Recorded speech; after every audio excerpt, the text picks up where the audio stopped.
Hey everybody, this is Frank Abbruzzino with the Scoop News. Okay, controversy in Venice, Florida. Coach Peacock. I was just talking to one of my mini sources out there, and I got some updated information. Now, what we're seeing up here on the wall is the racist tweet. I personally do not view it that way, and maybe it's because I know the whole story behind it.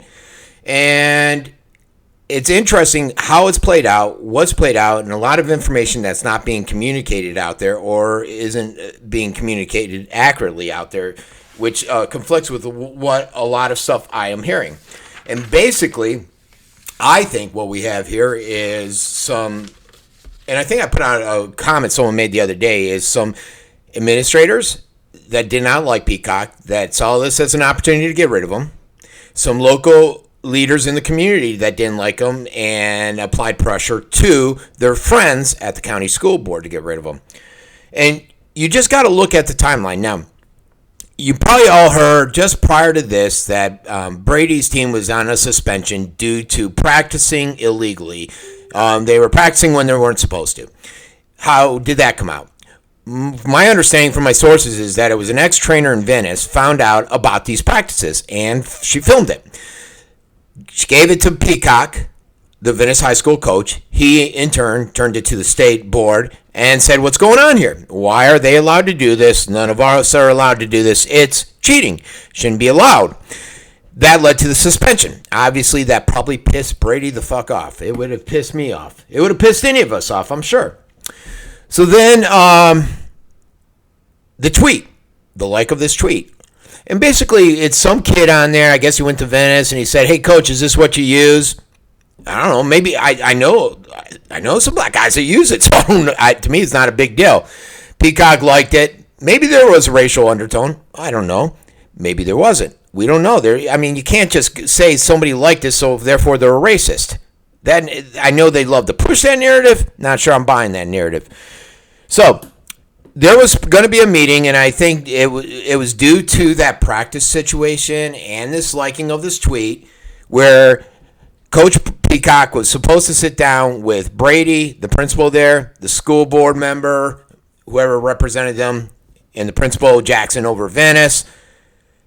Ironically, though, it's funny because I'm hearing from some sources that Peacock asked Brady about that when he was trying to make amends after the firing and everything, and Brady's like, what are you talking about? We were never supposed to meet. A lot of stuff out there. So then they were supposed to meet, and that got canceled. And I believe it was the next day the robocall went out from the promposal, which was very racist. That is racist. That was very racist, what that kid had on his board. And I know there was a lot of focus on that, but they weren't focusing on the other stuff that was attached to that. Like I put out where a young lady was saying how she has racial epithets thrown at her constantly. And all they were, basically the school board wanted to focus on this kid to make it look like it was just a minor issue, wasn't anything rampant. Whereas the communications out there on social media is that they do have some racial issues out there. I believe it was Riverview, right? So the robocall went out. And Todd Bowden said, that's it, zero tolerance, which there should be, zero tolerance. And he did his whole speech. We all got the robocall. We all got I put all this information out there. The very next day, Peacock was summoned by Pete, the athletic director, and Jackson, the principal at Venice High School. And they said, we need to meet. He's like, why? What's going on? You know, we were supposed to have the meeting a couple days ago. We were going to settle it out. What's going on now? Well, basically, they told me he needed to resign. Peacock said, I'm not resigning. You're screw this. And they said, well, then you're fired. Now, Pete put out, I believe it was in the Herald. Some people said it was due to a racial tweet, but Pete made it clear that that was not it, that the tweet, and he didn't say racially, he said the tweet and a culmination of other issues, who knows, maybe my issue was involved in there. And I should have prefaced this in the beginning. I'm not friends with Peacock. We have run a lot of circles. I've met him indirectly, not directly. My first run-in with him was when he put on the volleyball coach's Facebook feed that I was a crook and a scoundrel and all this stuff. And I went to Cantonese, the principal there, which was Jack, I think, back then. And I said, what the hell's going on here? And they made it, Peacock apologized. We made amends. Never really talked after that. I still support the team and all that stuff. I don't know him. I don't know why he went to that level saying that stuff. So it's not his first social media issue. And if anything, he should have been fired for something like that versus like in a stupid tweet like this. But maybe that was the culmination of everything. So then they said, well, we're firing you from the team. And basically the word that I'm hearing is that although there may be some friction at the local level, which I'm not going to cover, I know of some stuff, but I'm not going to cover it, that it was being pushed by the county. And a lot of people are wondering, well, who at the county school board was pushing this? Was it Steve Catanese? Was it someone on the school board? I know there's a very influential attorney here in Venice who I believe used to support the team. I'm not sure how much he does now.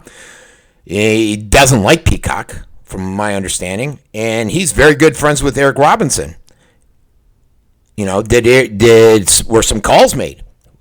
Who was involved in pushing the button and saying we got to fire Peacock over this? Was it Bowden himself?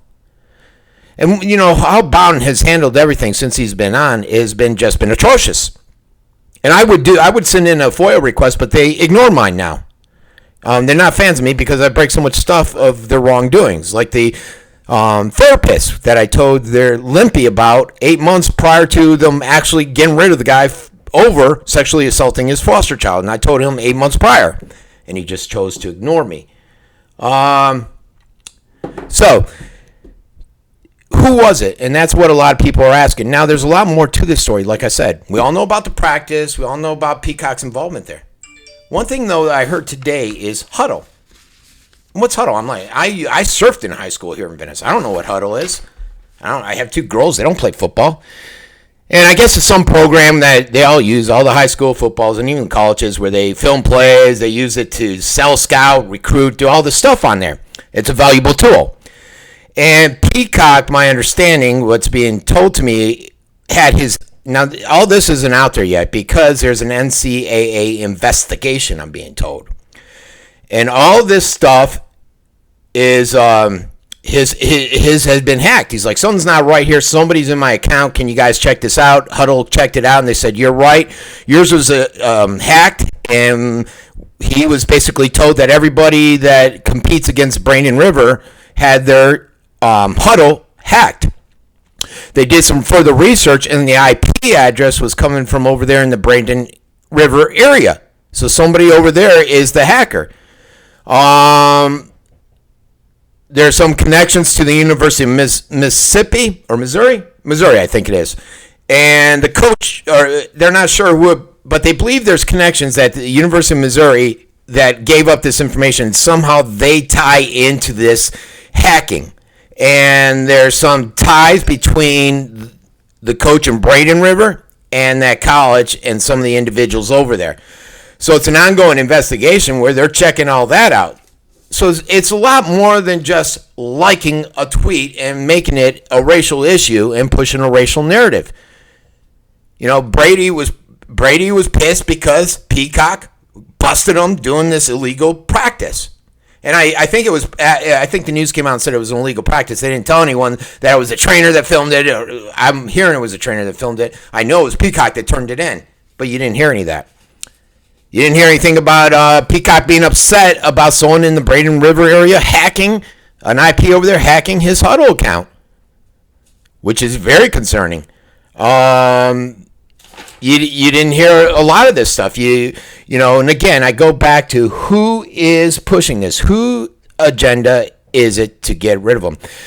And like I'll tell you this, I'm not a friend of Peacock. I think he should have been fired over other stuff like what he did to me on his social media. But this is ridiculous, and this should never have been taken. And I totally disagree with this action.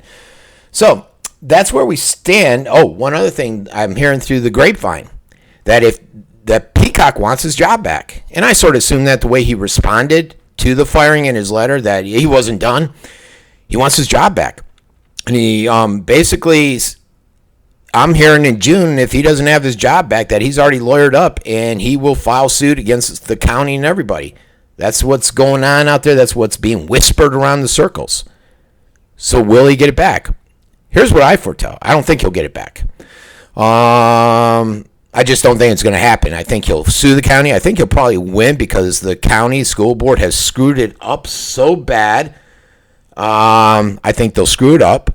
And then lastly, I think he'll probably finally end up leaving the school system because I think the school board will screw with him once he does that suit. They'll say, okay, we'll keep you on, but now you got to drive all the way up here to Sarasota and do an admin job. And in some manner or not. So it's not going to end well, unfortunately. All over basically two coaches being very competitive and one coach seemingly taking some avenues that allegedly taking some avenues that he shouldn't have been taking. Well, one's not alleged. The practice is for real. So what say you guys? This has been Frank Abbruzzino with The Scoop.